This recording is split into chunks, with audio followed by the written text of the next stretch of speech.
নতুন রাষ্ট্রপতি নির্বাচনের জন্য প্রস্তুত নির্বাচন কমিশন।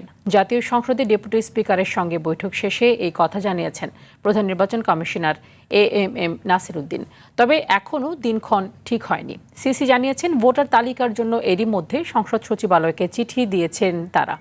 সেই তালিকা পাওয়ার পর প্রয়োজনীয় কার্যক্রম এগিয়ে নেওয়া হবে। নির্ধারিত সময়ের মধ্যেই হবে রাষ্ট্রপতি নির্বাচন বলেও জানিয়েছেন তিনি। গুরুতর অসুস্থতার কথা জানিয়ে 24 জুলাই শুক্রবার বিকেলে রাষ্ট্রপতি মোহাম্মদ শাহাবুদ্দিন পদত্যাগ করেন। পদত্যাগের পরবর্তী 90 দিনের মধ্যে রাষ্ট্রপতি নির্বাচন করার সাংবিধানিক বাধ্যবাধকতা রয়েছে। সেক্ষেত্রে 22 অক্টোবরের মধ্যে নির্বাচন করতে হবে। রাষ্ট্রপতি নির্বাচনকে ঘিরেই আমাদের সমস্ত আলোচনাটা হয়েছে। তো এখন আমাদের তো ইলেকশনটা যখন করতে হবে, এখানেই হবে ইলেকশনটা।